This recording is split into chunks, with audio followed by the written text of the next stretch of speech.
Hello there, you're watching and listening to another Scoutcast on www.fantasyfootballscout.co.uk, and my name is Mark. My name's Jonty. My name's Andy. And my name's Az. It's new surround, it's all a bit weird. People will realise I'm not in the Scout hut, not in my shed. That is because my house is being destroyed. Basically, I need some more room. We're having our walls knocked downstairs, so I've got more room so I can run down the room next time Valencia scores. Yeah, I went crazy and knocked all the walls down. No, there's builders in, so we're at the in-laws. So apologies, this could go very badly indeed. I've got a LAN cable, 10-metre LAN cable stretched across the hallway.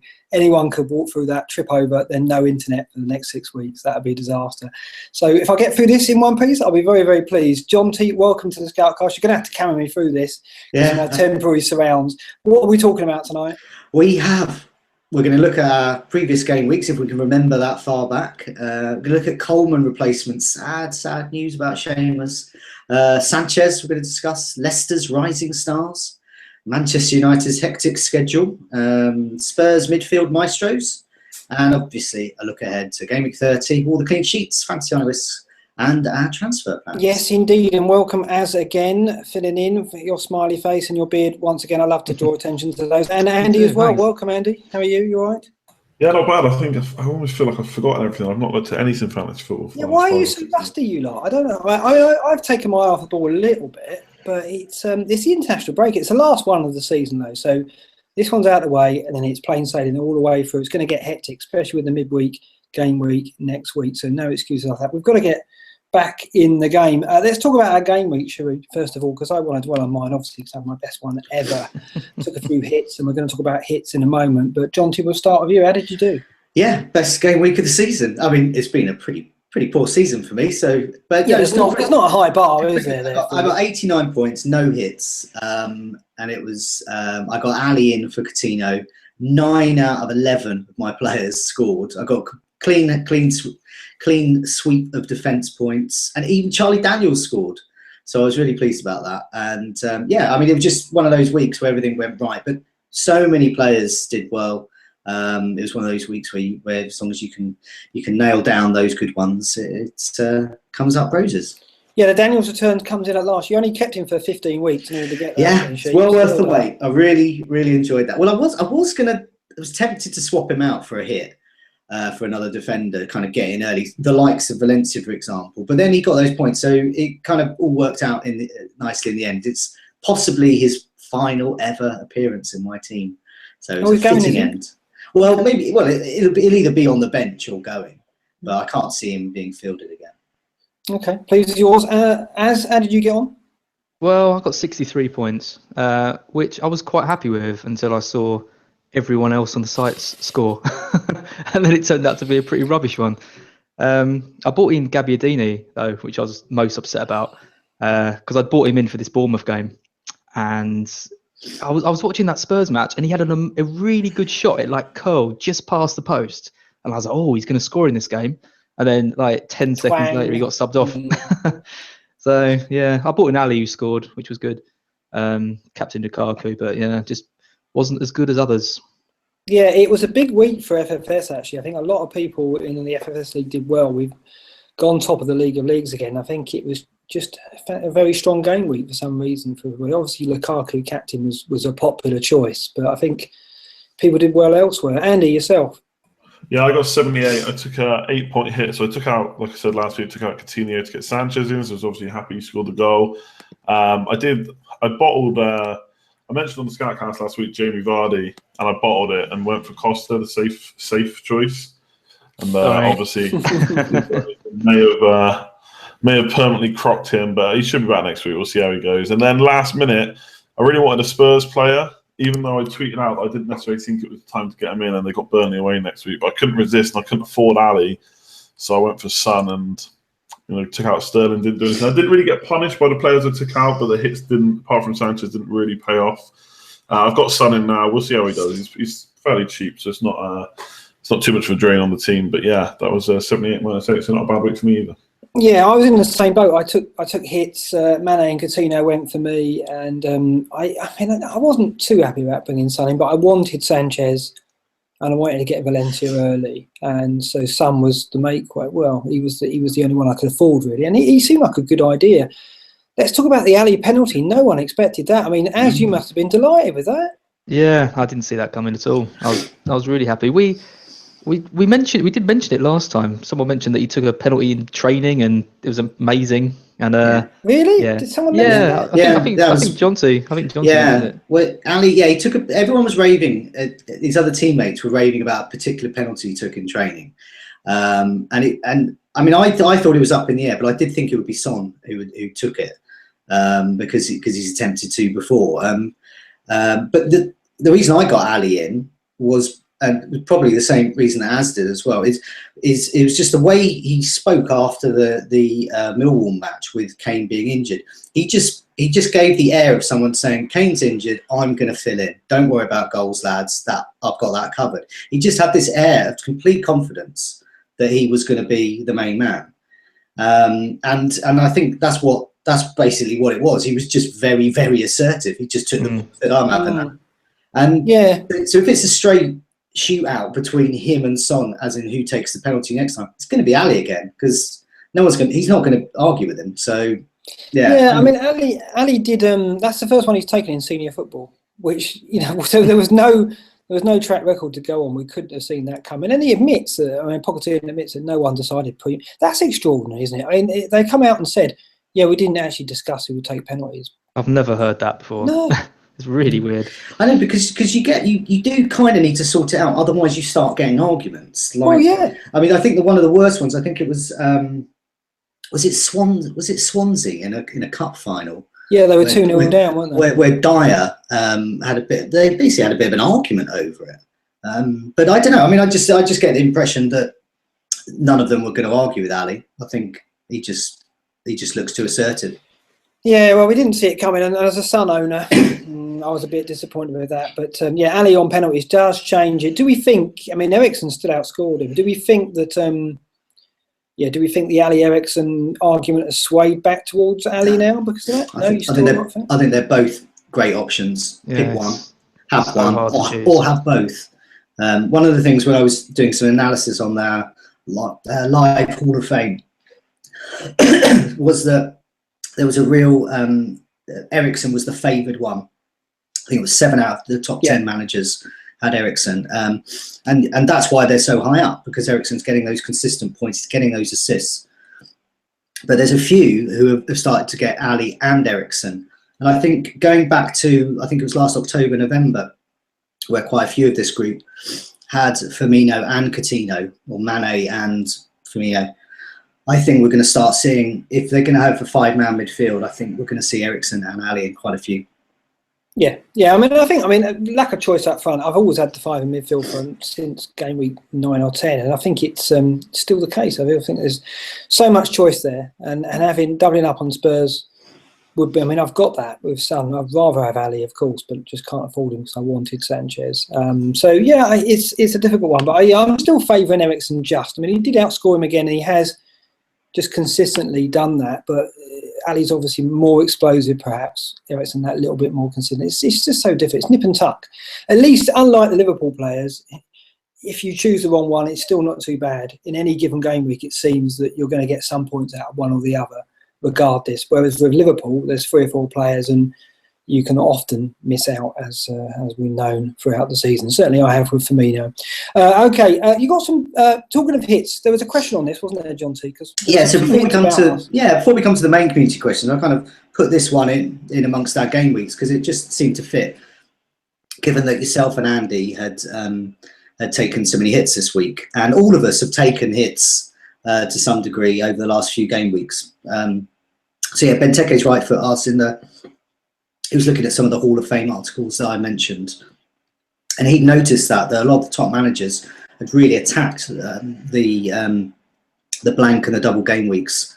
Minus 12 hits were there. So, given the kind of consensus that hits are working, do we think that the conservative view that hits are bad is actually wrong, and we should start realigning how we think about hits?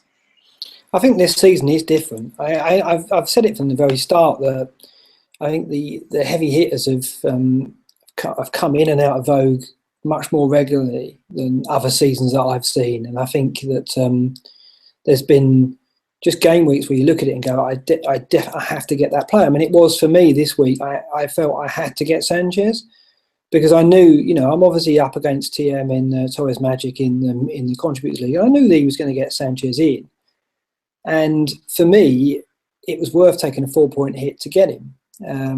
Because I felt that Sanchez would score, and he did. And had he stayed on the pitch longer, he probably would have done more damage.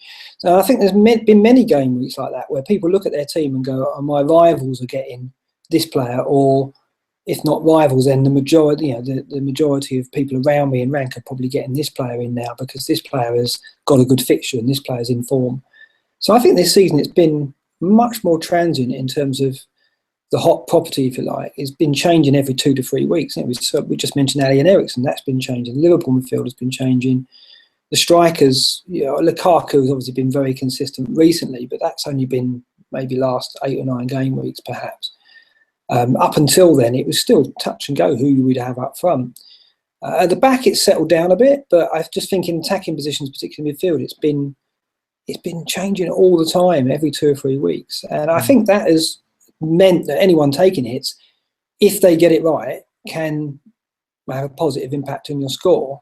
But of course it can go wrong. We all know that taking 4-point hits doesn't always pay off, but certainly double game weeks and blanks it can. Andy, you've calculated hits amongst us, haven't you? And looked at, you've taken an astronomical number. I'm so surprised at that.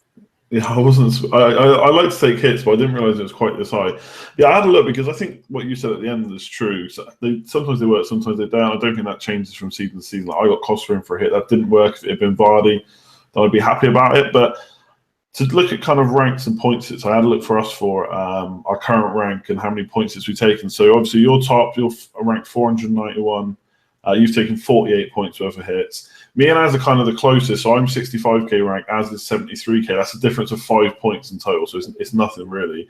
But Az has taken 40 points hits, I've taken 80, so I've actually taken double what he has, and I'm 5 points ahead. So, there you could say potentially they've worked at some point, but to get a 5-point advantage, there's obviously different ways of playing, and we're doing it slightly different, but we're kind of ranked almost the same. So when did all those hits come? Because we've been chatting every week, and I know Joe had a period of a lot of hits, a big spate of them when he was struggling, but I've never felt that you were taking hits week to week, but obviously you were. I've taken 24 in the last 2 weeks, so I took a 16-point hit when the blanks were on, of which it paid off pretty much, not completely, but obviously Josh King and stuff did really well.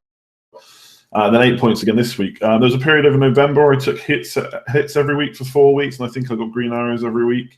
That was kind of long-term players bringing in like Sigurdsson, people like that. But yeah, I don't know. There's just been a couple of heavy periods of hits really, and then a few dotted elsewhere, and somehow it's gone up to 80 points so far. So I'm kind of, and it's not going to stop now because around double game weeks is even more incentive to do it. And obviously now you're kind of chasing people when you're ranked 65k. There's people above me. Obviously, I want to chase down, so I'll look for differentials and stuff and changing my team as and when really. So that'll probably be over 100 points, I'd say, by the end. See where it gets me.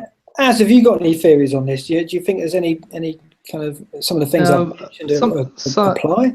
Yeah, definitely. And some of it could be due to price rises as well, because they've seemed more unpredictable than ever this year. So I think a lot of people have been taking hits to get in players who are increasing in price, and that's been paying off nicely. And dropping players like Hazard when he lost like 0.6 in 2 weeks or something just means you can freshen up your team a bit. This season, I'm surprised I've taken the fewest hits. It's probably to do with my wildcard being played a few weeks ago. But the transfer that I regret the most was not taking a hit to bring in Lukaku when he scored those 4 goals, and that would have been for a hit. So it's nice to take a hit and get the rewards from it than not taking the hit and not getting the rewards from it. So it's a funner way to play, taking the hits, and it seems that it's a clever way to play as well because it's working out for people. So why not take a hit? Yeah, for me, I don't like taking a 4-point for one player because then it feels like that one player's got to hit those 4 points and get it back for you. That's why I was comfortable getting Sanchez, Valencia and Son, because I looked at those 3 players and thought one of them will get me those 8 points back. And I think you look at the quality of the player. Valencia at Middlesbrough for United, Sanchez at West Brom for Arsenal, was strong away from home, and Son, who I thought was on pens and playing up front. One of those was going to get me 8 points back. So I was confident doing it. But when it's at 4 points and it's only one player or 2 players you're getting in, it's harder. It's more difficult, I think. John T, what's your views on it? I mean, you had that. Yeah, hits, I mean, basically, most seasons I take somewhere between 5 and 7 hits all season. That's my lot. So I'm very conservative with hits. So I this season I had an absolutely appalling November where everything went wrong. Because my rank had plummeted so far, I decided to do something that I'd never done before, really, and start taking hits. But I didn't do it very well because I didn't plan it.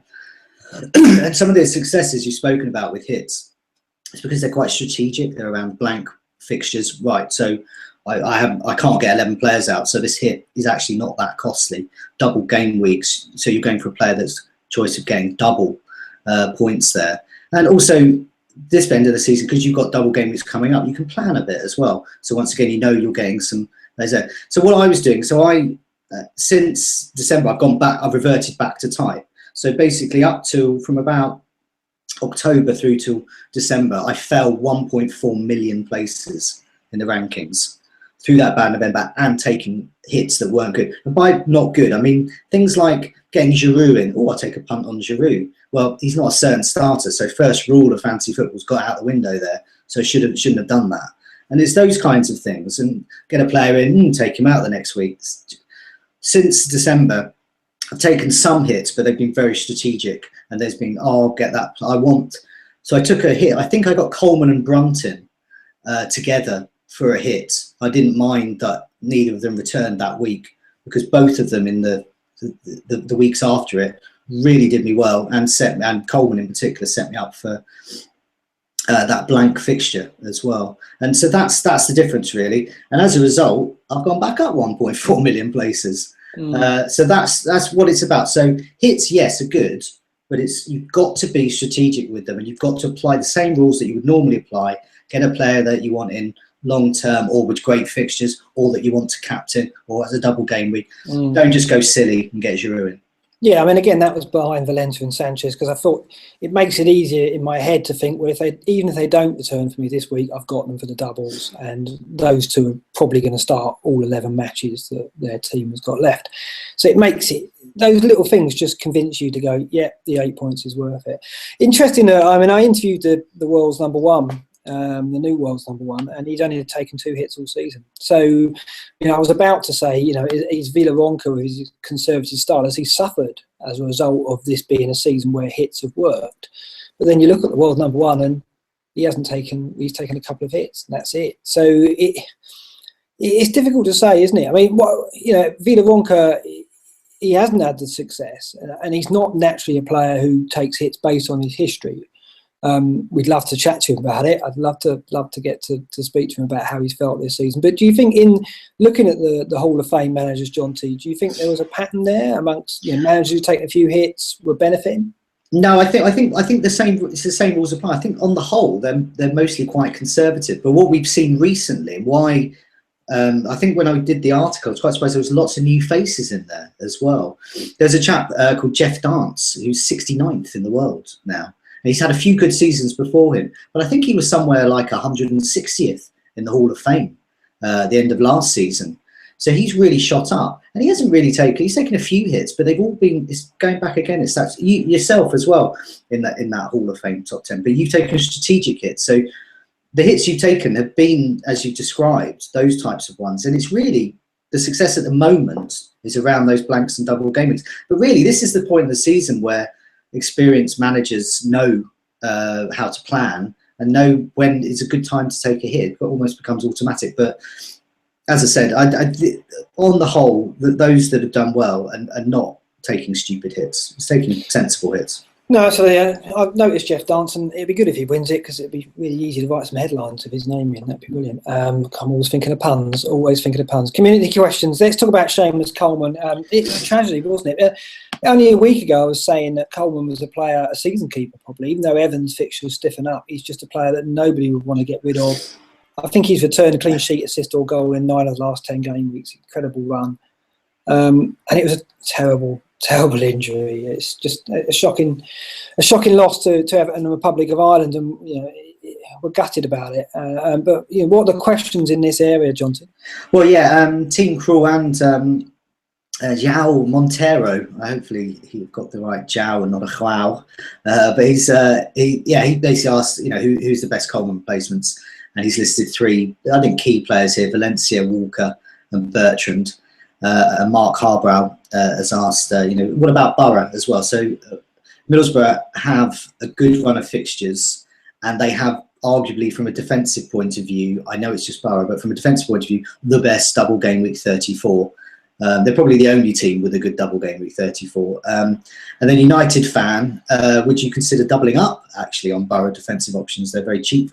Instead of investing in a United rotation, which we'll come to a bit later, seems inevitable for them, he says.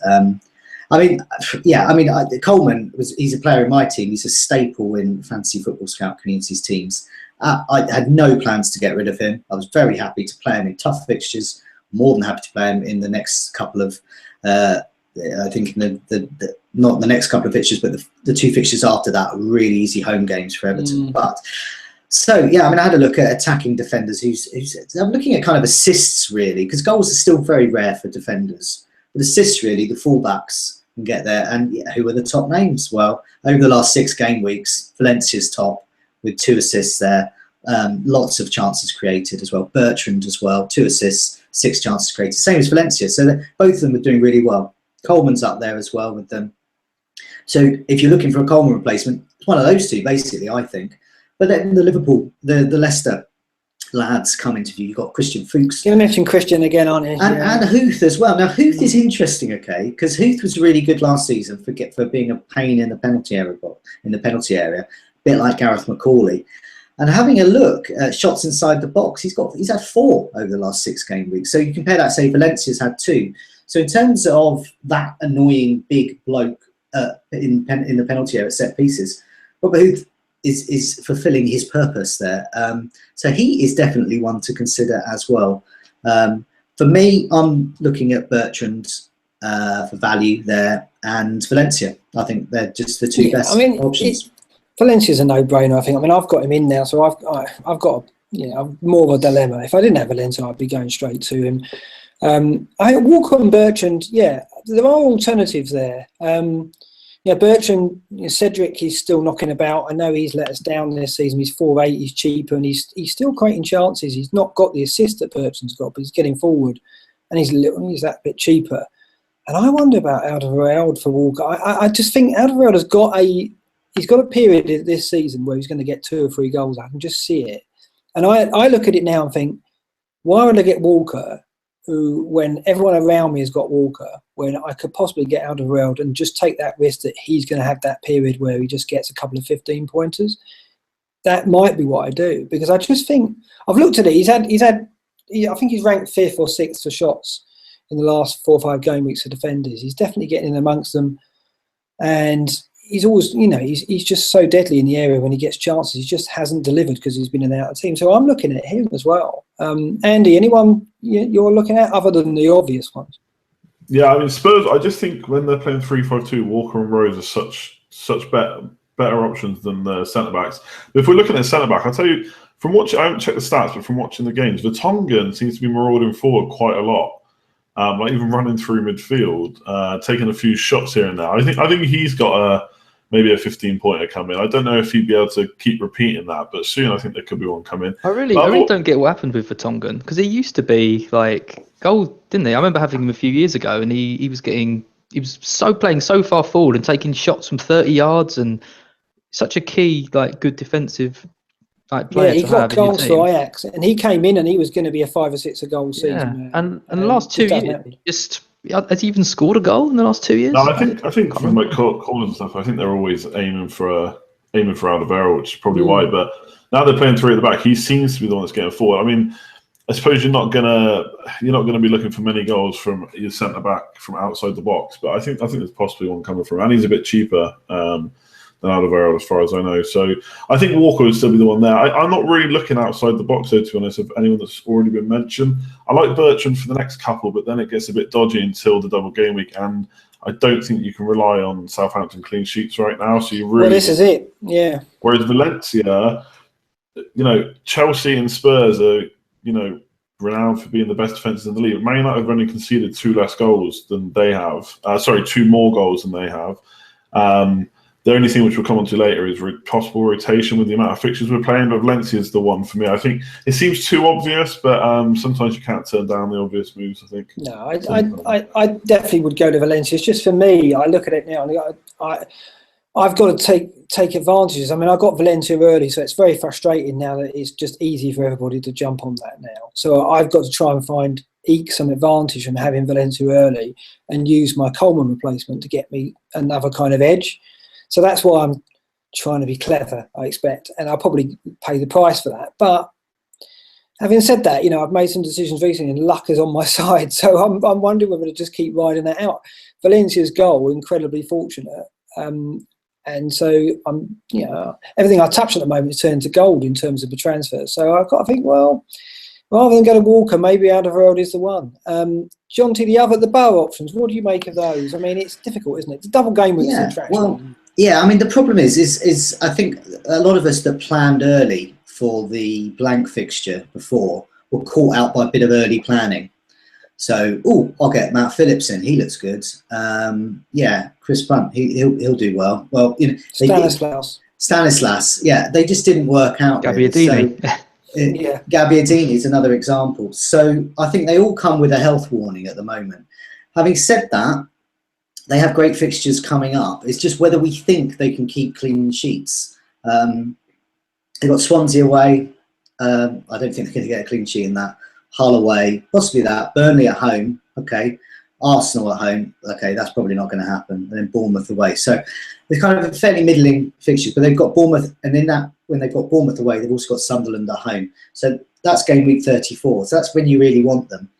I think at the moment, if you want an enabler, so for example, game week 31, you want to try and get Sanchez in, and you've got Coleman, and you desperately need 1 million in order to afford Sanchez, part of that move, get a Borough a defender in. So the 2 ones to get really is basically a lot of them are wounded, walking wounded really. So Chambers got an injury, Friend's got an injury, Ayala's got an injury.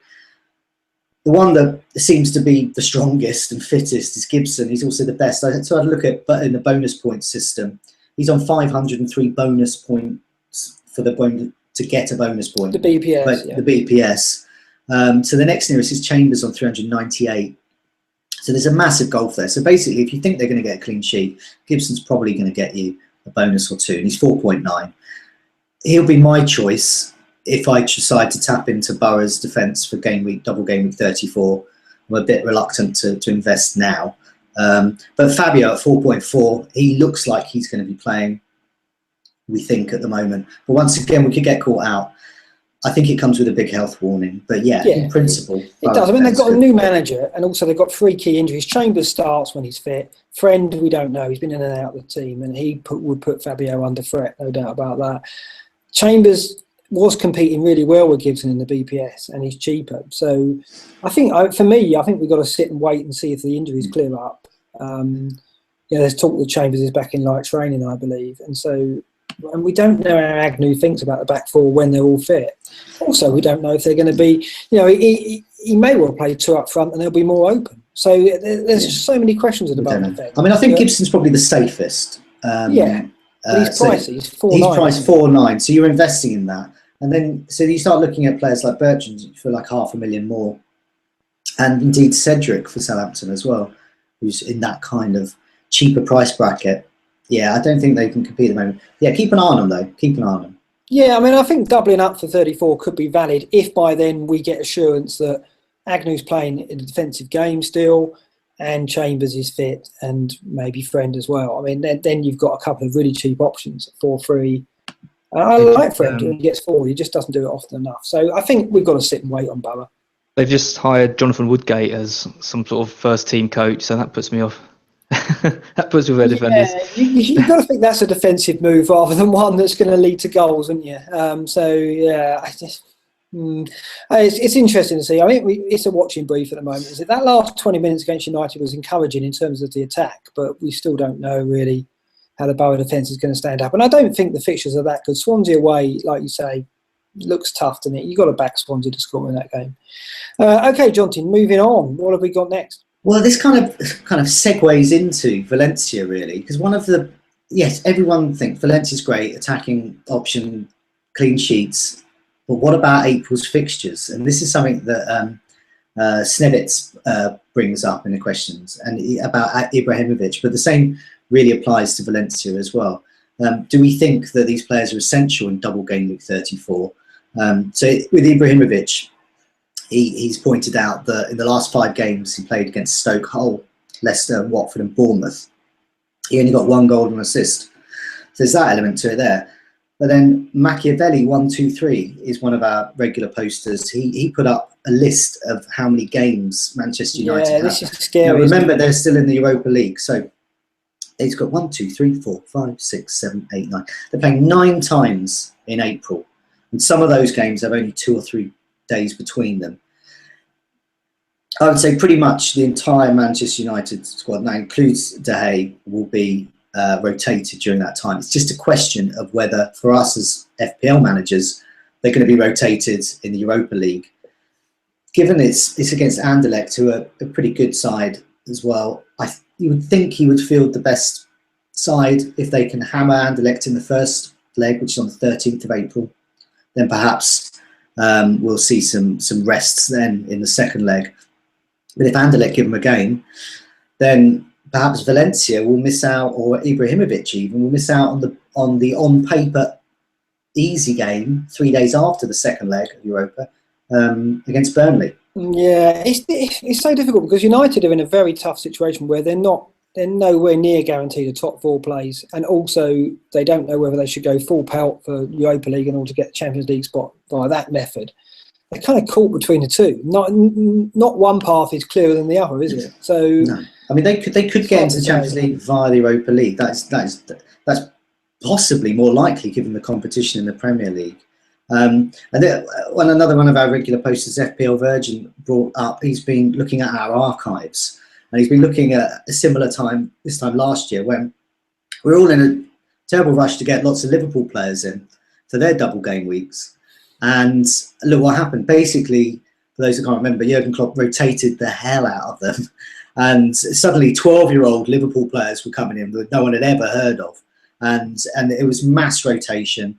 And all the players that we got in only actually played once. And he's wondering, are we learning a lesson? Have we learned a lesson? Well, we've got 2 United fans with us. So Andy, I'll come to you first. Well, I mean, what do you think? I mean, Zlatan and Valencia surely the nearest we get to nailed on, aren't they? I never learn lessons in fantasy football, so I'm just going to completely ignore. Well, correct me if I'm wrong. Liverpool weren't fighting for top 4 at that point, though, were they? It wasn't like Europa League was their only thing, whereas United could have potentially got either this season. I think that's one key difference. But Ibra hasn't missed, apart from 3 suspensions, hasn't missed a single minute in the Premier League. So I wouldn't like to bet money that he's going to start suddenly missing games. We don't really have. We have other options that can play up front, but they're not Ibrahimovic. Like Rashford, I think he's okay. He's a good prospect for the future, but he's just not going to do it right now. So I'm going to bring in Ibra, I think. And Valencia has to be probably the next safest player, I'd say. But the problem is, like Johnny said, with all the fixtures, is the 2 games you'd probably look at them being rotated is versus Sunderland just before the Anderlecht game or versus Burnley afterwards. So it is a risk, but I think for the potential of a double game week, and then they've got an okay fixture after that, and then another double game week. I think they're just the players you can get in and just keep in, whether they get rotated a little bit or not. So Andy, I've got to ask you, how early are you going with Zlatan? Are you going straight away from 31, or are you waiting for 34? No, I don't think I'll go that early. I haven't quite worked it out yet, but I mean Sunderland away is a pretty nice fixture, but then it's Chelsea at home, so potentially I might wait till 34 because I'm probably going to wildcard the week after. Maybe 35 or 36. It'll probably depend on when Arsenal's double game week is. But right now I'm waiting. I'm not in a huge rush to get him in because I think Vardy looks okay in the short term. Lukaku's in great form. I've got Costa, so not in a rush to get him in, but I'll definitely have him, I think, for 34, unless something happens between now and then. So it's the Burnley fixture that's the worry, because we're getting him in for 34, and they've got Burnley and City in that, and that one does look vulnerable, doesn't it? I mean, are you concerned about it? Yeah, I think with Valencia, there's so much reward that you can get from it. Pretty much everyone's getting him in, ridiculously popular. He's moved to wing back. He was a good option, when they were playing 4 at the back, and now they're playing 3, and he's in his more familiar role. He's even more of a threat. So I can't. If he misses a game, I think it's worth it, because he could easily score, bucket loads of points in his other games. I think Zlatan is an issue. I think he's definitely going to miss. I think he's definitely going to miss at least one game, and I agree with Johnsy. I think it's most likely going to be that Burnley game. But again, it's so much potential. Like in that double game week, there are just so few options. Who you're going to get in, who you're going to captain. Some people might use their triple captain. Who you going to give it to? And I think Zlatan is the only real contender in that week for the captaincy. So I think you just have to kind of, stomach it and just take the risk on him. So we've been asked, is it a trap? It maybe is a trap, but it's probably one that we're willing to walk into, because we kind of hope around the double game we're gonna get our awards. John T, any thoughts on this in particular? Yeah, I mean, just going back to that point about lessons learned. I mean, it's a different situation. Jurgen Klopp is much more prone to rotation in those circumstances than Mourinho is as well. And I also think that basically the squads that Manchester United have is far superior to the squad that Liverpool had last season. I mean, they were fielding 12-year-olds last season, whereas the B team of Manchester United is pretty good. But I think Ibrahimovic and Valencia probably, if anyone's going to start all of them, it'll be those two. But I personally wouldn't be going for any of those midfielders, and I can't see any of them playing twice in that double game week. Or I couldn't safely say they will be playing twice. I think that would be a trap to really load up on Manchester United. Yeah, it looks like De Gea, Valencia and Ibra is the only 3 we could rely on. And even then there's risk. But you start looking at Mata, Mkhitaryan, and even Pogba. Pogba you kind of think would be nailed on. He's played every minute as well, I think, since game week 2. But yes, what do you get out of Pogba? That's the trouble. He's so frustrating. So I just think it's so clear where you go with United investment, that we're going to do it anyway, regardless of what risk there is even around those 3. And if they miss one each, I think, like Andy says, I think we're going to take it, aren't we? We're talking about Leicester, Jonty. Yeah, so Bunk Moreland asks thoughts on Vardy or Mahrez for the next 2 game weeks, considering we would most likely have to drop a player like Aguero or Mane to get there, because they're quite expensive still, Leicester players. An individual asks, are Leicester truly back in the FPL sense? So he's considering Mahrez for Antonio, who's injured currently, and he's actually considering putting the armband on Mahrez as well. Or is that just residual romanticism, he asks, from last year's fairy tale? So yeah, do we think these are a good punt to go for? Looking at the fixtures, the next 2 they're talking about is Stoke and Sunderland at home, so they're peachy. And then they got Everton away. They might get a goal there.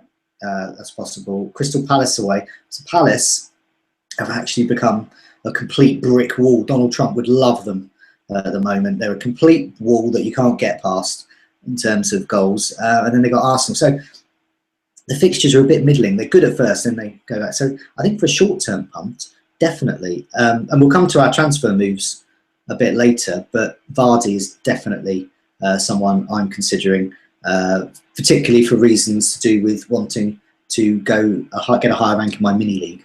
I think he looks a good differential. Yeah, we did a burning question on this today, and I think Simon Marks raised a good point, and it's something I've been thinking about as well, is that the transformation in Leicester was so sudden. We can't really know the ins and outs of it and why they've played so differently as soon as Ranieri left. But there's no doubt about it, something has motivated them to lift themselves to ridiculous levels that we saw last season that we just didn't think were possible. So you've got to think, and Simon raised this, like at the point, say they beat Stoke and they're then 9, maybe 10 points clear of relegation, does the motivation reduce, and does the Does the onus then switch to Champions League? There's no doubt they've got to be thinking about that Champions League title. That is winnable. And it's got me worried a bit. I was all set on Vardy, but then Coleman's come along and then given me an excuse to get out of it because I've got some concerns. Mahrez, I think I needed last week. I had a feeling he'd do well in that game. It's the London Stadium pitch. He's a player who would exploit the space, and he got the goal and delivered. But I think it's too late for me on Mahrez. But Vardy does look very tempting. Andy, any reservations on Leicester? You seemed up for it in the burning question, from what I could gather. Yeah, it's kind of similar to what you said. I think Mahrez is a bit harder to get behind because there's a lot of midfielders that don't. Well, there's a good few midfielders that don't own that I'd still like. So even with a 5-man midfield, I'm still struggling to find a spot for Mahrez. Whereas Vardy, I know people are looking at maybe getting rid of Lukaku this week because of the 2 away fixtures. Now that is a risk. That is a big risk given the form he's in. But that's an option potentially. If you've got Aguero, then Vardy and Mahrez might be a bit overpriced. But I think Aguero is too, and he has 2 away fixtures coming up, whereas Vardy has 2 nice home fixtures. So I'd like Vardy in. I think now I've got Costa last week. I don't think I can probably get him in without getting rid of Lukaku. So I'm probably not going to go for any of them. But I definitely prefer Vardy over Mahrez. I think like if you haven't got a Spurs midfielder, there's no way you're getting Mahrez in as a punt ahead of someone like Ali. So I think Vardy's the one for me. Yeah, how do you feel on this? I mean, it looks like Vardy across the board, doesn't it? Yeah, I'm quite pro Vardy. I kind of feel like them in the Champions League is good for them. I think if they'd lost that game, it might have been worse. I think the fact they're still in it means they're still fighting. They want to keep the momentum going. Shakespeare's going to be keeping it going. So, if they can get even a draw or a result against Atletico, is it? Atletico, yeah. If they can get anything in that game, they're going to be feeling good. It's just all about the feel good factor, isn't it? They lost that and they're all glum, and now they've got it back and they're playing well. I think that's. Sorry, go on. No, yeah, go on. No, I was going to say I've watched a couple of their games now recently, and I think that's the eye test is what they're passing for me. I don't know what their stats are like, but they look hungry again. Like Vardy's fighting for every ball. You got Vardy punching himself in the face. Yeah, exactly. Now, actually, in the Sevilla game, the one player I probably wasn't as impressed with was Mahrez, but everyone else just seemed really up for it. Yeah, back to the team of last year. So I think that's what I like, is the fact they're passing the eye test again. Yeah, and he's put the team back to how it was last year. So Albrighton's back in, and I've been impressed with him. He's looked quite dangerous, actually, more dangerous maybe than last year. He's got 2 assists his last 3 in the Premier League, 4.9 million, I think he is. So yeah, I quite if you're looking to save some cash, he might be a good option. And I think he's probably Mahrez just hasn't impressed me at all. And if you're looking to save a bit of cash, I think Albrighton might be a good shout. Yeah, John, you're going to go Fuchs, aren't you? I mean, is he a risk too far? I mean, I'm not at the moment. There's other things to happen for me, but I think Fuchs is a good option. I wouldn't deter anyone from getting him. It was just something on the chat feed that while we've been broadcasting, Philman has popped by. He's another in our live top 10 Hall of Fame, so he knows what he's talking about. He was questioning whether Leicester will get much from the Stoke game. And one of the things that I noted was that hardly anyone scored more than 1 goal at Stoke's home ground. But I think there's 3 teams that have done that, and that includes Leicester, and I think it's Tottenham and Chelsea, the other 2. So it proves that they can get the better of Stoke on their home ground. Now Leicester have the home advantage, and they've got this form. And Jamie Vardy's got that intensity back again. And so all of these things, I think, mean that he should be a good option. But I wouldn't be one to argue with Philman. He's doing ever so well. Well, the thing is, I think we've seen Stoke frustrate us already once before, City. And Mark Hughes isn't going to go and play into the hands of Leicester City. He's not going to attack them. We've got to think that at the King Power, they've done well against teams who are kind of driven to get the victory and be expansive. And Stoke won't be doing that. Stoke will go for a point and sit back. So Vardy's not going to have the space, you would have thought. I think they're going to need an early goal to get Stoke, to get them out. But so it depends. That could be a banana skin for sure. So we've got to be careful. I mean, are we even thinking as far as Vardy for the captain, Jonty? Well, this is another factor why I want to get him in. Is I look at my team at the moment and I can't actually see a viable captain punt. Even if I had a Chelsea player, because of Palace's, you talk about not getting enough space. Palace have just not been giving anything away to their opposition. in recent weeks, and so I'd be reluctant. Costa doesn't get too many double-digit scores anyway, so I'd be reluctant there. And I just look at the rest of my team. I'm kind of thinking Sigurdsson. I've got Aguero, but I don't really want Aguero long term, and the reason is because he's just too expensive for the other players I want to get in. So maybe I want to get Sanchez in. That's just not going to happen with Aguero in my team. So I need to free up some of that money. And in that price bracket, I think Andy spoke about in Mahrez is essentially competing with Ali, Eriksen, the Liverpool midfielders. He's competing with loads of much better, cheaper players as well. You've got Sterling as well. But up front, Vardy, who's he competing with? He's not competing with Kane at the moment. Ibrahimovic isn't available. Costa is not explosive. So in terms of getting a good captain, a good striker, at the moment, Vardy for the next two, he does look great. I think the main problem with Vardy is just his price. He's 9.8 million.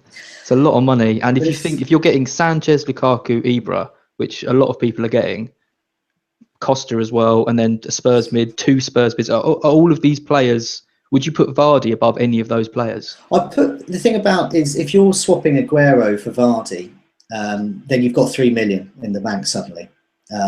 So that's a big wedge of cash there. So if your other strikers, say Lukaku, who perhaps bought for less than 10 million or 10 million, and then the next one is maybe if you've got 3-5-2, a 4.5 striker, or in my case, I've got Carroll. A lot of the top managers have Carroll or Llorente at the moment. So if you've got that kind of front line, 9.6 is fine. If he's on that form, he's got three goals in his last three? 2 assists. He's got the form and he's got the fixture. So all of the things are tallying up. And the other reason is people in my position who are looking to climb up the rankings. He's got 10% ownership. Not a lot of people. Costa's going to be the big draw. Costa's going to be the top captain choice. He's got nearly 40% ownership, 37% ownership. He's going to be the runaway choice. So if you're betting that Costa's going to get maybe somewhere between 2 and 6 points, and if you think Vardy is going to get possibly 11, 12, 13, that's what you're betting on.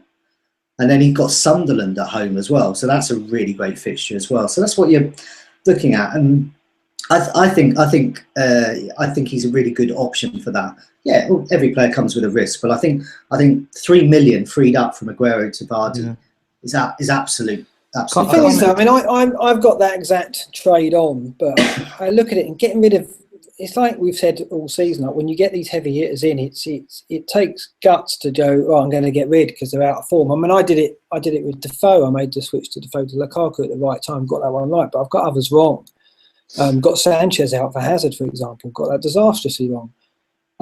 So I look at Aguero and think that is a player who could get a couple of goals at Arsenal. I know he's not really delivered. He's not worth the money, but it's a worry getting rid of Aguero. I think you have to think of it in a 2-game block. That's what we're looking at here. So people who want to get Vardy, you're looking at this 2 games, and then Aguero has Chelsea. So is he going to get much at Chelsea? And that's what I'm looking at it is.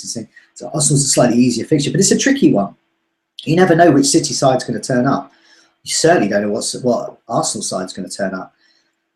Aguero probably, if I didn't do any moves, Aguero would probably be my captain. But I don't feel that happy about it, confident about it. So that says to me, make a change. No. Just one last thing on it. I think it's easy for someone like me to say yes, I'll punt on Vardy because I've also got a wild card on my back pocket for when it all goes wrong or for when I need to correct all this. If you haven't, and you've got Lukaku or Costa, then I can see why you probably wouldn't want to spend a transfer getting Vardy. And if you've then got a transfer out for Ibra later on, but if you've got a wild card waiting to go, then a short-term punt is probably something that you could go for. Something to consider, I think. Kind of talk me into it again. The Coleman injury was a reason. It was a way of me getting out of it, but I am edging back towards doing it now because look at the 2 fixtures. It looks a no-brainer. Whether I would captain Vardy, I'm still uncertain about that. Let's talk about a player we're not going to be hesitant about captain, Alexis Sanchez. Questions on that, isn't there, Jonty? Well, yeah. I mean, going back to this analysis of the Live Hall of Fame, some like yourself have already made the move to get him in. The other thing I noticed, a lot of the top managers, he's been the most popular captain. He hasn't actually been the top manager's most successful captain, though, which is interesting. That's been Lukaku and Ibrahimovic for many others when they've actually put the armband their way. So the top managers are very, very keen on Sanchez, and they love to captain him, but he's not their best captain. But having said that, so after City, he's got West Ham at home, Crystal Palace away. So as we said, Crystal Palace, a bit of a warning about them at the moment in their defence. So then Middlesbrough away, and then Leicester at home. So this is a good, lovely run of fixtures up to game week 34 there, apart from the City game. So Mark Harbrow asks, are we looking to bring Alexis in for the West Ham game, which is game week 31, regardless of how he does at City? And Legamain is Aguero fixture proof or dumpable to fund Sanchez? That's what I'm considering at the moment, and I think a lot of other Aguero owners are as well. And DJ Pete asks, given the relatively low ownership, you think Sanchez is low ownership? I guess in comparison to the likes of Costa and Lukaku. Well, he's the top point scorer, so relatively, yeah. Relatively, yeah. I mean, are we safe to go without him for a few games?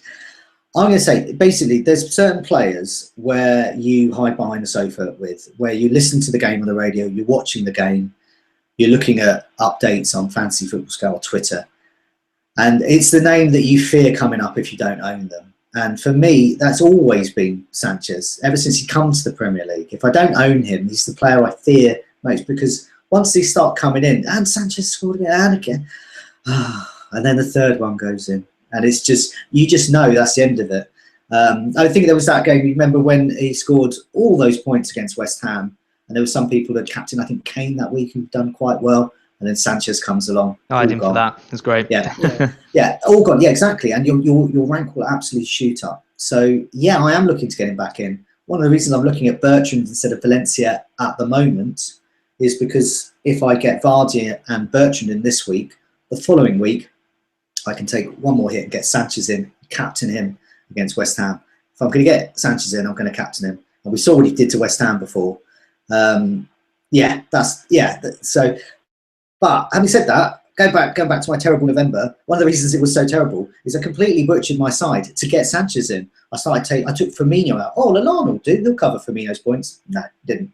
And I did that all over the shop to get Sanchez in. So I had all my faith. And Sanchez actually was pretty poor in November, and he only got a couple of goals, and he wasn't explosive at all. So, I don't know. I'm thinking about it. I like to give myself Sanchez, you know you're going to get 11 games out of him as well. So I looked at it last week and thought, well, I know I'm going to want him in a couple of weeks' time. It's either I go now or I wait, and the opportunity was there, so I went. And he's only got. To me, the West Brom game, if you took the injury out of that, he was electric. In the first half an hour, he looked like he was a man possessed. And so for me, there was no. I went into that game questioning what's his motivation, what's his mindset going to be like. Is he going to be up for it? That half an hour was one of the best performances I've seen from him for a while. So I don't have any concerns about him. So for me, you've got to go for it. I think you've got to find a way of getting him in as soon as possible. I don't think he's a player you can go without. Even at home to City, he can score against them. He can deliver points. There's not a match. We look at it, and it's regardless of Arsenal's form as well. He can come through that. Yeah. Andy, your views on Sanchez? Yeah, I mean, I got him in last week as well. I can see why you maybe wouldn't get him in this week against City at home. Probably not going to explode in that game. But after that, I think he's almost a must-have.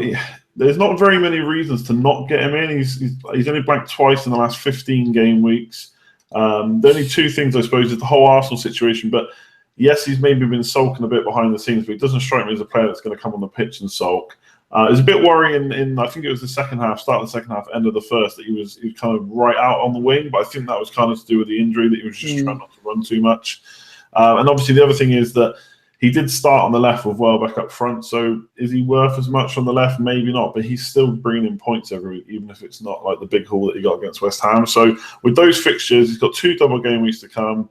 He's going to play every game. He's on penalties.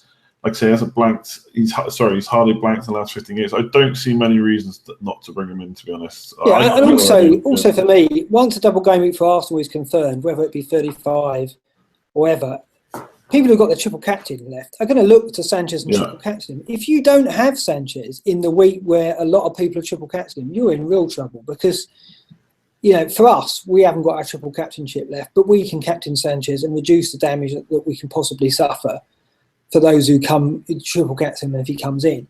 If you don't have him, you're going to be. What kind of panic is going to set in then?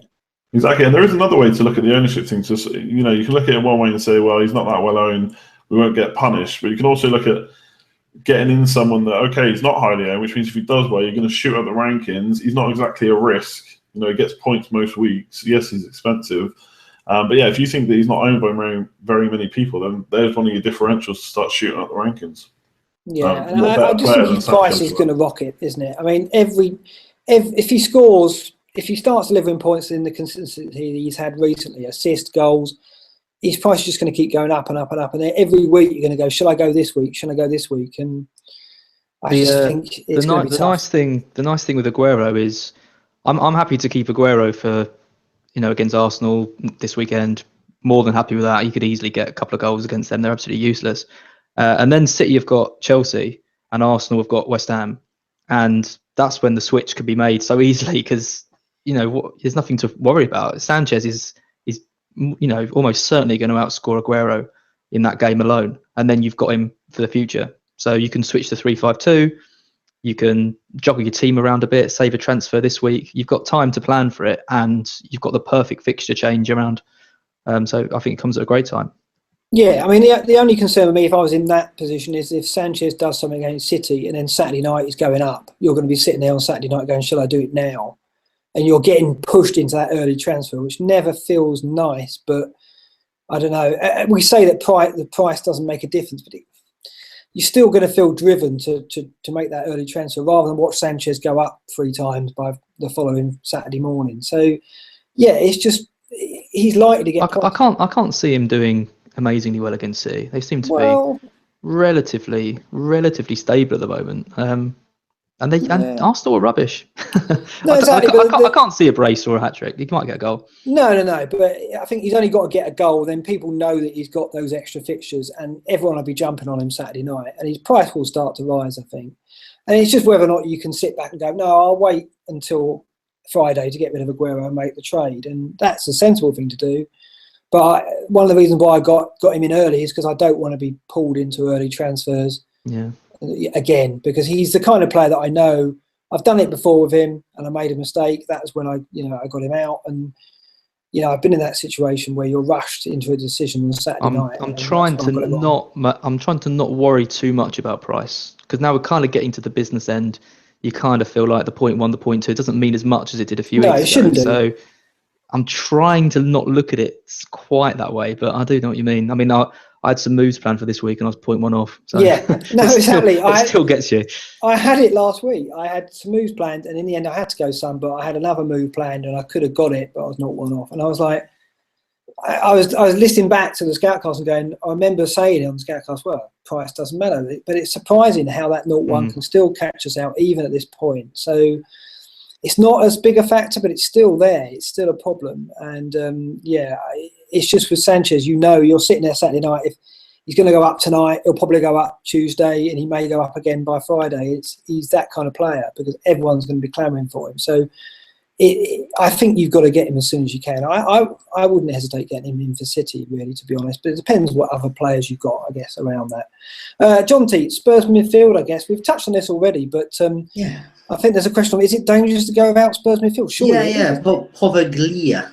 Is it dangerous going out with it? Yeah, going without the Spurs midfield. Well, we've mentioned it before about the top managers are actually looking to get Ali and Eriksen. So having a look at over the season, I mean, it's clear Harry Kane is the man when it comes to goals. He's got 19. It's a huge amount of goals there, but 14. Ali's on 14. So Ali is primed to fill that goal scoring role there. And then you've got Eriksen there on 10 assists there. So he's doing really well. And I just think Eriksen and Ali. I just think Eriksen, you're going to get those assist points and those bonus points. And he's always that threat. And then Ali, you've got the goals. I think it is dangerous to go without any of them, and I think, and as I said earlier, I think 2 is not a problem because they're value as well. So we're talking about these players like Sanchez and Aguero. Look at these guys; they're under 9 million still. no brainer to get one in. No, they've been exceptional value, and Spurs have got 10 fixtures, and they've got the best run in, arguably, amongst any of the teams. And so I just think you've got to have one of them. And if you can get both Ali and Eriksen and play 5 in midfield, that is probably the way to go. I don't think at the moment that, you look at Lallana's injury now is going to disrupt Liverpool even further. So those still holding Mane and Coutinho are going to be worried about that. Liverpool have got a good run in, but it's harder to hit Liverpool points. Whereas, as I've said earlier, Ali and Eriksen are going to get points every match. Sometimes one gets more than the other, but if you can get both, your return's almost guaranteed. And I just think Spurs are still foot to the metal. They're still going for it. They're still going to try and get above Arsenal. They're going to try and get runners-up spot. They probably have given up on the title, but they're not going to admit it. But they're going to go right to the end of the season. And also Kane will be back probably in 3 or 4 weeks, if not before. So they'll be up to full power. So, yeah, I think it's very, very dangerous. As your views on Spurs? Yeah, I mean, I think Ali, if I could pick any one player to have from now to the end of the season, it'd be Ali. I said that last week. I know Sanchez got the extra game, but you've got Arsenal's form to worry about. You've got him playing on the wing. He's still the best player in the league, but there's a few little factors that sort of go against him. Whereas with Ali and Spurs, there's nothing. That he's in form. He's playing for a team high in confidence. They're really going for it. He's got Eriksen feeding him. He's playing really advanced. He might be on penalties now. There's just so many, and his price as well. There's just so many good points to have him. And I had Ali and Eriksen earlier in the season, and it was a complete disaster. None of them got any points. I had them for about 4 weeks, and they both got 2s every week. Right, what period of the season was that? You must have been the only period of the season where that I captained Eriksen when Lukaku got those 4 goals, and right. and Ali didn't get anything. It was a nightmare. But that I'm still tempted to get both of them again, just because I think they're both such good. And it is hard to choose between them. I just think Ali's goal threat just puts him a little bit ahead of Eriksen, personally. Okay, Andy, your views on it? I mean, you've got to have one, haven't you? Yeah, and the problem with my team is I don't see, unless I want to get rid of Mane, I don't really see an easy way of getting him in because I've got Son now. I'm kind of stuck with him. But what I was going to say about Ali is, from watching the last game, how we say that Son's replaced Kane, so he's out of position. But when they're attacking, Ali's right up next to him. There's not a noticeable difference where you would say that Son's a forward and Ali's just a midfielder. Ali's playing virtually in the same place as Son, so he'd definitely be the one I want. I think his goal threat is just superior to Eriksen, and yes, Eriksen keeps ticking over with assists, but I just think maybe over the end of the season, from here to the end of the season at least, Ali might win out. I really want him. My own personal team, I don't know how I'm going to get him in, but I've got my fingers crossed that Burnley are going to put on another defensive masterclass for this week. Apart from if Son gets in front of goal. And then, from the week after, I'm definitely going to look at bringing him in somehow.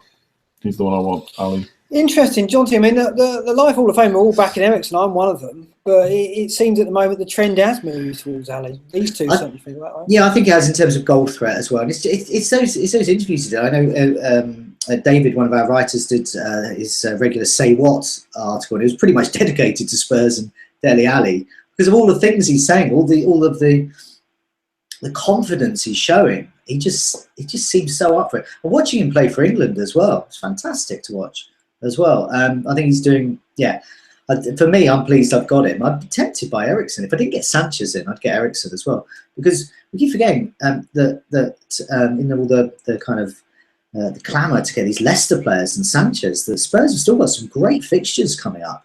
They're still, doing ever so well. They've got Burnley away, then they've got Swansea away, Watford at home, Bournemouth at home, and then Palace away. So, I mean, these are really good fixtures. If I didn't get Sanchez in, Eriksen's next on my list, and I'm going to be tempted to double up. Yeah, no, it's fair enough. I think unanimously it is dangerous to go without Spurs players. I think that really would be a big error, and we're trying to maximise the Spurs players. I mean, I look at Ali and think, if I've got Son now, and I am wondering whether I should make the trade. It's difficult, isn't it? When you've got, it's like I said about Walker and Alderweireld. If you've got one Spurs player, you can think, I've got it covered. I'm not going to look for an alternative. I look at Son and think, I'd have to spend a point to get Ali in, but it probably would be worth it. I mean, I think if I had Son and Eriksen and I could, and I didn't have to commit major surgery to get Ali in for Son, I would definitely do that for a hit, because that's more than going to pay you back over that time. Yeah. As I said, all of those are the top managers that you're up against in that live Hall of Fame. Already 2 or 3 of them have got that double up there. So as soon as Ali gets those goals, Ali, and they're also going to feed each other as well. Eriksen's going to be assisting Ali's goals. That's the theory. It's a huge point. You could be getting 10 points each, each week. I can sense another 8-point hit coming on, which is, but it Well, that's always the way with the Scoutcast, isn't it? You start off by thinking it's fine, and then by the end of it, we've all convinced each other to take I started so conservative tonight, and now I'm kind of thinking, you taught me into Vardy. Now I'm thinking, well, if I go Aguero and Vardy, I can afford Son to Ali. I've still got to replace Coleman, so I'll just take an 8-point hit. You might as well wild card, to be honest. But, no, I'm not doing that. That's definitely going to be 37, but 36 rather. But yeah, that's not. I thought you'd wild carded after your preamble. Yeah, no, I got a lot of messages about that because of my cryptic preamble. But no, I'm quite happy with the hits. I just think 36 is still the way to go. I still look at that and think when we get the double game week confirmed, that's going to be the way I'm going. Okay, let's look ahead to the weekend. Clean sheets first of all. Jonty, what pick out your clean sheet? Oh, good. Okay, right. Who's playing Middlesbrough? Right, Swansea clean sheet. So there we go. Middlesbrough. Do you think so? I mean, do you not think Agnew's going to play 2 up front? Do you not think that just Ed is going to cause problems? Yeah, Championship player Rudiger Stead cause problems. Well, yeah, maybe. But I mean, I'm looking at all of the Premier League teams, proper Premier League teams here, not like Middlesbrough, the basic Championship side. That's the whole of Teesside you've upset. Yeah, it just upsets people every week. Yeah, the Middlesbrough are rubbish. They're a Championship side. They're going down, just deserved because they're rubbish. And Swansea. So yeah, Swansea are no great shakes as a defensive unit. But I think always, if you get first choice, find out who's playing Middlesbrough and pick them. Swansea clean sheet. So you fancy Alfie Mawson here, don't you? Yeah, oh yeah, definitely. Oh yeah, I mean, if I had Alfie Mawson, I'd definitely be fielding him this week. Clean sheet and a goal, I reckon. Okay, Az, your clean sheet. I think it's quite a tough one this week. You've got big teams playing each other, Merseyside derby, Arsenal, Chelsea playing Palace, who seem quite rejuvenated. It's a tough one. I'll just play safe and go for United, I think. West Brom, you don't really know who's going to turn up. They could be on their holidays. They could be really up for it. But, it's United at home, isn't it? So seems a safe bet out of the list. Yeah, I can only see a couple more, Andy, so you're probably going to take one of them. Go on. I've got 5 written down here. I'm going to go... 5? Wow. Yeah, I'm going to take Leicester against Stoke. Are you now? I think they're going to keep Stoke out. Yeah, I know Berahino's played about 60 or 70 minutes, but I don't know if he's really any good. I think Leicester have got enough to keep him out. Christian Fuchs, 9-pointer there, I reckon. I just think Leicester will find a way of letting one in, just to frustrate the Fuchs people, basically, people who buy him. But yeah, no, it's fair enough. I think the other two, I'm like, it's Chelsea at home to Palace. I can't see Palace scoring at home to Chelsea. They're overdue a clean sheet. Yeah, they haven't kept one in 6, but the stats show that they've been very unfortunate not to have kept clean sheets. They're still ranked 1st or 2nd for most of the key performance indicators on defence, and the West Ham game was desperately unlucky. So I think Chelsea will keep one against Palace. Palace won't turn up with ambition, will they? So I think that's going to be one. And I think Spurs will just do a job on Burnley. I think that'll be a nice 2-0 win. I just think Spurs are efficient at the back. They've adjusted. They're playing free at the back again. I think that'll be fine. So I think there's a couple there. Other than that, though, it is quite tough. I think there'll be lots of goals in a couple of other games. But we'll touch on those when we get to Fancy Island Risks. I'll come to you first for your risk, Jonty. Well, yeah, I'm going to go for a Leicester player. And I'm going to go for Ndidi, who is a 4-point, if no one's ever heard of him, he's a 4.9 price midfielder, plays for Leicester. But he's crept onto my goals imminent table. There he is with 11 goal attempts over the last 5 game weeks I'm doing this for. And 8 of those are inside the box. Only one's on target. I don't know what he's up to. He's meant to be playing the Kante role, isn't he? He's meant to be playing the Kante role, but he hasn't read the manual that Kante kindly left for him. And so he's just basically bombing forward. He thinks he's Yaya Toure at the moment. Just box to box, off he goes. Only 1 shot on target, though. So this is why he's a risk. Also, he's a Nigerian international, I believe. So there's the added risk there with any player that is playing and got a long-haul flight ahead of them. I think he looks good. I think it's a good risk there. Very cheap. I do love that idea. It's like when you go away for a holiday, you arrive at this cottage and there's a manual there, a guide to the house. Do you think that's what Kante left behind? Or is that me just revealing my middle-class holidays again? No, we can't say Claude Makelele left his one at Leicester Kante. last season for Kante, and he's brought it with him. So maybe that's it. Maybe the man I who wasn't always left forget for that and go, never mind that, just where's the Wi-Fi code? Where's the Wi-Fi? That says a lot about me, doesn't it? And the takeaway menus, always look for them, always in the back end sleeves. Okay, fancy Island risk, Andy. Yeah, I feel like if I just keep choosing Southampton players, 1 week it'll pay off. So they got Bournemouth. Bournemouth are always good for letting a goal in. So I'm gonna go Tadic or Redmond. I go Tadic. Johnny I favourite. thought you were going to go your man Shane Long. No, well, I don't know what's going on with Gabbiadini. Is he's not definitely out, is he? So I think Long's. I wish I knew. Yeah, I have to wait on news. I think if I had news that Gabbiadini was out, then Long would be the obvious one. But yeah, I'm going to go Tadic, I think.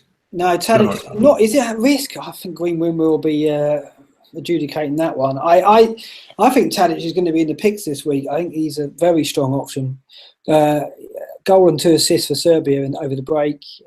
Good form in that number 10 role. It's whether or not he adjusts without Gabbiadini there.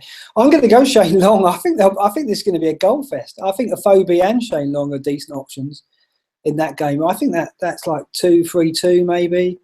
So yeah, I back you on that. I think there's going to be goals in that game. The other game I think there'll be goals in is Hull West Ham. Az, are you looking at that for your fancy Island miss? Nope. Ooh, okay, fair enough. No, I'm going to stick to the guy I mentioned earlier, Albrighton. 2 assists in 3. I knew that was coming. Yeah, it's pretty obvious. Bit of an anticlimax. Yeah, I quite like him. I think he's quite a good little player. I think he's underrated. And he's back in the team now. And he might score.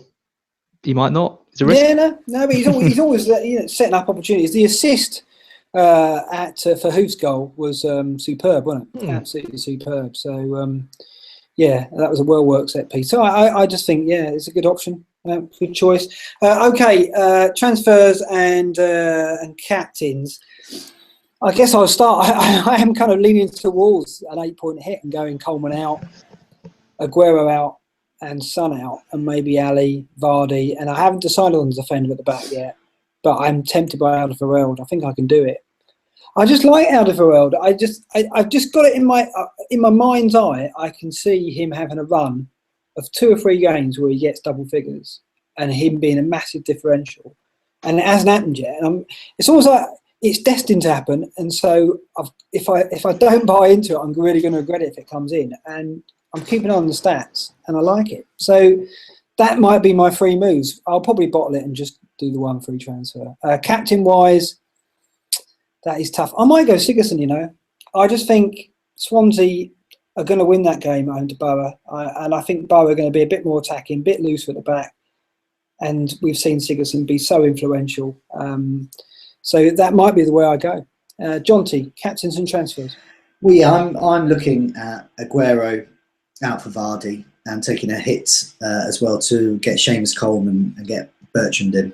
Because Bertrand, I think, is a player I'm going to want down the line. I think he's got good fixtures now. He's quite attacking. We mentioned Bournemouth, so I'm not convinced he'll get a clean sheet, but I think he might actually get an assist or 2 against Bournemouth. And I think Vardy, I'm looking at my team. I don't quite feel it for Gylfi Sigurdsson as a captain. Vardy's the one I think would be good. Doing that allows me to get the following week get rid of Matt Phillips for Sanchez. You still got Matt Phillips. And Andy Carroll out for cheap and going 3-5-2 basically. I see that Tony said because I want to keep Mane for Liverpool for game week 31 when they play, I believe, Bournemouth. Okay. Yeah, Tony said Matt Phillips' injury's got a bit complicated. He's got it's just going on and on, isn't it? Yeah. I mean, basically, he's been my bench player anyway, so there's been less of a need to get him in. I've been happy with Josh King. Has been essentially my kind of 8th player, so he's been fantastic. It should be my first player, really. So there's been no rush really from Matt Phillips. I think other people are in a similar boat. But yeah, it's going to be time to get rid of him at some point. He's not playing, bless him. You know what's going to happen. You'll get rid of him a week later. He'll be fit. Yeah. Oh, I don't care. I don't care about that. No. Yeah, we'll see. Okay, Az, your transfers and captain. Yeah, it depends on Gabbiadini, really. If he's out for if he misses this game, he's out for 1 week, I'll probably just keep him. If he's out long term, he's probably going to have to go. I'm 0.1 million off Sterling, Aguero, and Brunt to Valencia, Sanchez, and Vardy. Oh, that would be which just so would have good. been, it'd just be the sweetest move ever. Oh, I know. so So that's what I mean. You see, it's surprising, isn't it, how it can still and harm I could have us. done it if I'd just done Brunt to Valencia before he went Yeah. up as well. So that sucks. I'm probably going to leave Vardy and just keep Aguero. I might just do Brunt to Valencia just because I think Valencia's pretty important to get in. And yeah, but I don't know. I don't really know. I'm probably going to captain Alonso. Well, it's interesting, just- isn't it? Because no one's mentioned that, and captain defenders isn't normally the way we would go. And there was talk about Valencia being a potential captain as well, but I can't see anyone in Alonso's my a good team. one. I can't see anyone in my team who, apart from Sigurdsson maybe, but I just think Alonso, he could. I don't think they're going to get a clean sheet though. I've got a funny feeling Palace are going to score in that. I don't really like defenders in derby matches. Worries me a bit. So yeah, I don't know. I'll go with Alonso. Yeah, Alonso No, captain. I really hope you do. I just think, Alonso I think they're captain, let's do overdue a it. clean sheet. And Alonso hit the bar with a free kick. He's still getting in the box. He's Your got some attacking stats have helped. Yeah, I think it'd be a brave move, but it'd be certainly a Maverick one that would deserve to be paid off. Andy, captain and transfers. Yeah, I think I don't have a good way to do Son to Ali without maybe like a 12-point hit, and that's obviously not worth it. Well, I think you're the man to do it, Andy. Mane is kind of hindering me a bit, but while we've been on air, apparently Funes Mori's gone off with a knee injury, so he's possibly out, and obviously I've got Coleman out as well. So I think Mane against an Everton defence without, I know Funes Mori got dropped, but they're going to be patched up there. So and he's got Bournemouth after that, so I don't really want to get rid of him just yet. So I'm probably going to do Coleman to Valencia. That just seems obvious. I need to get rid of him this week, and I want to do Lukaku to Vardy, but for a 4-point hit in the form that Lukaku's in, that seems a bit silly. The thing with Lukaku, because I know he's got Leicester and Burnley at home, but he's got no double game week, so eventually he's going to be out of the team. Like, I don't care what form he's in, I'm going to want double game week players, so I don't know if he's got a long-term spot in my team. Do you not think Lukaku could be this year's Kane? That if the players in double game, it's just going to hurt us. Yeah, I don't think I'm going to do it this week, but I think when it gets to like 37, it's kind of end of the season, so it's only kind of a couple of weeks where he's going to punish you. We'll see. But captain-wise, I'm kind of like you guys. It's on Costa, but I don't like that at all. The other options really are Sigurdsson or Mane. I'm not going to go Sigurdsson, so it's really Costa or Mane. If with their couple of defenders out, maybe he's the better option at home. But yeah, right now it's on Costa. Tough, isn't it? This could be a big swing this week. There's going to be a lot of variations in the captains. Costa's going to be the big favourite amongst the masses, but I think in the top echelons, the top 100, and in the top half managers, there's going to be a lot of variation, isn't there, Jonty? Surely. Yeah, I think as we've all mentioned, we've all talked about our captain choices, and we're like, well, I might captain, so I might have. Well, that's it. I mean, there just isn't. That's why I'm looking to get Vardy in, because I look at Vardy and I immediately think, oh, I'm going to captain him. I don't look at any of them. And that's it. There's going to be so many different ones. And I think the Costa thing it's going to be one of those ones. This could be one of those annoying for non-Costa owners. This will be one of the weeks, the rare weeks he actually scores 2 goals. Yeah, so annoying. I'd captain if I had him. And and got on about him enough. And that would be really annoying. But obviously, because he's going to be the most popular one. He's going to be so well owned as well. But interestingly, we've got our regular article by one of our regular posters, YMA, who looks at former fixture stats to assess who's going to be a good captain choice. And he has lots of success with this. Often says Lukaku. It says Lukaku again this time. Does it? Vardy's a close second, but people better read that tomorrow morning. But Lukaku on form and fixture, because Liverpool are leaky as well, he actually looks the best one. So maybe we're all missing a trick. None of us have mentioned Lukaku captain. Well, it's interesting as well, because one of the things that in the interview with the World's Number One, he said that we always look for the comfort of the home fixture. We always look for the big player at home. And sometimes, in fact, many times this season, it's been the big players away from home who have delivered. And we've seen it with Sanchez, we've seen it with Lukaku at Sunderland. Costa's got all his double figures away from home. He's not got double figures at Stamford Bridge yet all season.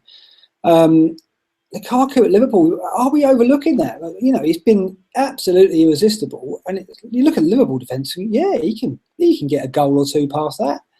And Everton have got confidence, and are they going to lift themselves? Is the Coleman? Yeah, everyone's talking about the Coleman injury is going to motivate us to beat Liverpool, and Jack Hill has come out and said that. Is that a factor? Maybe we are. You know, this is what I mean. There's going to be a lot of people on Lukaku as well, a lot of people on Costa. It's going to be spread. It's going to be a big game week, I think. It's going to be one that's going to make a lot of difference. And I'm already been talked into an 8-point hit. I can't believe I start the podcast with everything fine, probably not going to take any hits at all, probably going to play safe. I end it, by the sounds of it, taking an 8-point hit again. Talked about hits at the top of the show. They're now dominating the discussion at the end. Thanks so much, gentlemen, for joining me on the Scoutcast. I hope people enjoyed the trophy cabinet there. Excellent choice of just a few plates in there at the moment. Hope to have a few trophies in there, maybe at the end of the season. But yes, thank you for joining us. Thank you for bearing with me in my new surrounds. Hopefully the setup will get better week by week while I'm here. I'm going to be here for a number of weeks until the building work is finished. We're trying to get the kitchen done so I can get more hummus in, basically. There's not enough room for the Ocado order to deliver. It's a good night for me, gentlemen. Good night from me. Good night. Good night. Good night, all.